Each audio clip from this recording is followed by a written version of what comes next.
सातवें फेज बहाली प्रक्रिया में सबसे ज़्यादा जो दुविधा विद्यार्थियों के बीच में है वो सामाजिक विज्ञान सब्जेक्ट को लेकर के है।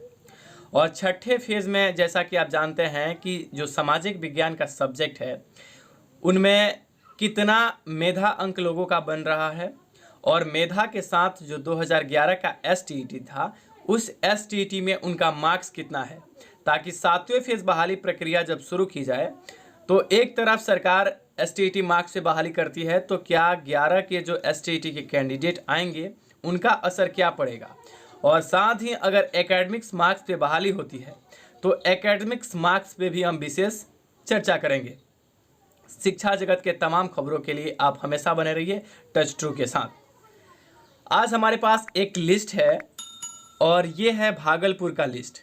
छठे चरण में जो सामाजिक विज्ञान के विद्यार्थी हैं उन्हीं विद्यार्थियों का जिनका चयन सूची जो बना हुआ है मेधा सूची, तो मेधा सूची में कितने कैंडिडेट हैं और कैंडिडेट का एसटीईटी 2011 में मार्क्स कितना है, इन बातों को हम इस लिस्ट के अनुसार क्लेरिफाई करेंगे और समझने की कोशिश करेंगे दोस्तों कि अगर ये विद्यार्थी आ जाते हैं सातवें फेज में तो इनका इफेक्ट क्या पड़ेगा।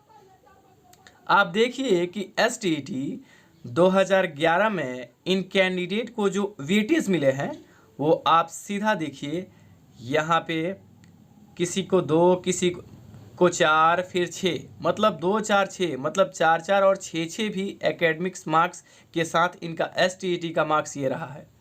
तो ये जितने 4 नंबर वाले हैं आप सोचिए कि एसटीईटी में इनका मार्क्स 104 प्लस है, और यहाँ तक कि देखिए कि 6 मार्क्स भी इन्हें वेटेज मिले हैं, और इनका एसटीईटी का अगर आप परसेंटेज देखिए तो 78%, 77%, 87%, मतलब कि 11 का इम्पैक्ट 2019 पे बिल्कुल ही पड़ने वाला है।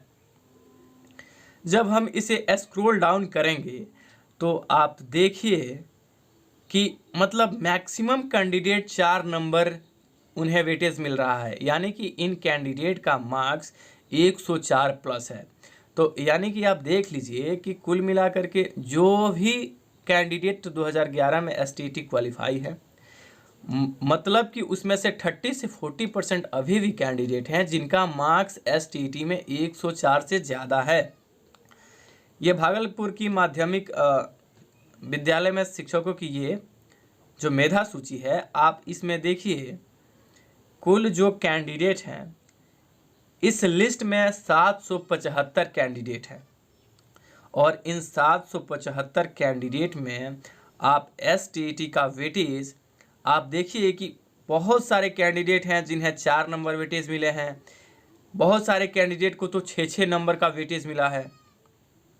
इसका मतलब ये है कि ये जितने सारे कैंडिडेट हैं जिनका मार्क्स इतना ज़्यादा है, ये कैंडिडेट जब सातवें फेज़ में आएंगे तो जो सातवें फेज़ में एसटीईटी 2019 के कैंडिडेट हैं इन पे इनका असर पड़ने वाला है। वहीं जब इनके आप मेधा का जिक्र करेंगे तो आप देखिए 5 नंबर 2011 के एसटीईटी में इन कैंडिडेट को प्रतिशत का जो अधिभार जो एक्स्ट्रा मिला है ऑनर्स पेपर का वो ऐड हुए हैं। तो 5 नंबर ये प्लस 2 और 4 नंबर जो एसटीईटी है उसका वेटेज इन कैंडिडेट को मिला है, और ये वेटेज मिलने के चलते इनका जो मेधा बना है वो 70, 75 और 68, कहीं कहीं मतलब 80 भी मेधा बना हुआ है।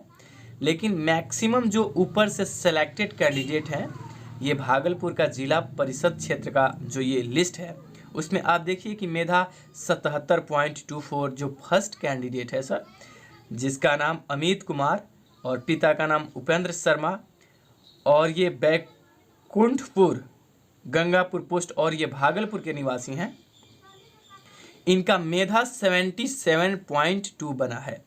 अब ये मेधा क्यों ज़रूरी है? इस 77% में से 5 नंबर आप ऑनर्स पेपर का निकाल दीजिए, और 2 नंबर जब आप इनका एसटीईटी का वेटेज मिला है वो है, तो कुल मिलाकर के 7 नंबर जब इनके परसेंटेज से निकालिएगा तो 77 में से जब ये 7 जाएंगे तो 70% इनका एक्यूरेट मेधा है। अब बताइए जो हायर रैंक के जो मतलब इसमें मेधा सूची में जो नंबर 1 कैंडिडेट हैं उनका है। अब वैसे ही आप देखिए कि 77, 77, 76 ऐसे पॉइंट कर करके मेधा बने हैं। इन सारे मेधा में से जब आप 5 नंबर निकालिएगा तो अप्रॉक्स जो आपको कैंडिडेट मिलेंगे 10 नंबर तक, ये 10 नंबर तक जो कैंडिडेट आपको मिलेंगे वो अप्रॉक्स 70% उनका एक्यूरेट मेधा है टेट का वेटेज जोड़ने के बाद। यानी टेट जोड़ करके भी इनका मेधा 70 है। टेट का अगर 2 और 4 आप निकालिएगा तो 67-68, यानी कि जो भी कैंडिडेट बचे हुए हैं 2011 के, उनमें अभी भी सर ऐसे कैंडिडेट हैं जिनका मेधा अभी भी 68, 65 या 66 के बीच में है। और जब अगर आप सबसे नीचे आइएगा इस भागलपुर के माध्यमिक सूची की जो लिस्ट है, तो आपको एक चीज़ यहाँ देखने को मिलेगा, जो सबसे नीचे के रैंक हैं उनका मेधा उन लोगों का 67 है। और इस 67 में 5 नंबर अधिभार है ऑनर्स पेपर का और 2 नंबर वेटेज भी है। यानी 67 में अगर आप देखिए कि 7 नंबर आप निकालते हैं तो 60% इनका वेटेज मतलब पूरा मेधा बनता है। यानी कि अप्रॉक्स मान के चलिए कि एसएसटी में अभी भी 60% से ऊपर मेधा वाले हैं, वेटेज और 5 अधिभार जो मिल रहा था उसको छोड़ करके। यानी 60% के नीचे ऐसा मत सोचिए कि एसएसटी में कैंडिडेट बचे हैं। कैंडिडेट अभी भी जिनका मेधा, जितने भी कैंडिडेट 11 में है सबका मेधा 62, 63, 64 के अप्रॉक्स है। और एसटीईटी में बहुत सारे अभी भी कैंडिडेट हैं जिनका 100+ मार्क्स एसएसटी में है। अब यहाँ सोचने वाली बात यह है कि ये जो सूची है, इस सूची को देखने के बाद आप अनुमान लगाइए कि 7वें फेज में अगर अधिभार जो 5 नंबर मिलता है और 2-4 नंबर जैसे कि 11 की नियमावली के अनुसार मार्क्स मिलते हैं, तब की परिस्थिति और 11 वालों के आने से क्या प्रभाव पड़ेगा। तो जो ऊपर के कहीं भी देखिए, जिस भी ज़िले का अगर आप लिस्ट देखिएगा तो उसमें से कुछ कैंडिडेट्स हैं जिनका एकेडमिक और जिनका वेटेज भी ज़्यादा होगा। तो मेरिट में होने के बावजूद भी बहुत सारे कैंडिडेट बाहर हो सकते हैं और बहुत सारे कैंडिडेट अंदर आ सकते हैं एकेडमिक की वजह से। भागलपुर के इस लिस्ट में आपने सीधे देखा कि 77% अभी भी मेधा उनके बन रहे हैं। अगर 5 नंबर अधिभार हम निकालते हैं तो फिर भी उनका मेधा 72 या 73 के आसपास बन रहे हैं। तो ऐसे बहुत सारे कैंडिडेट हैं। आपको 7वें फेज बहाली प्रक्रिया के लिए इस भागलपुर के माध्यमिक शिक्षक बहाली प्रक्रिया का 6ठा राउंड का ये लिस्ट आपने देखा।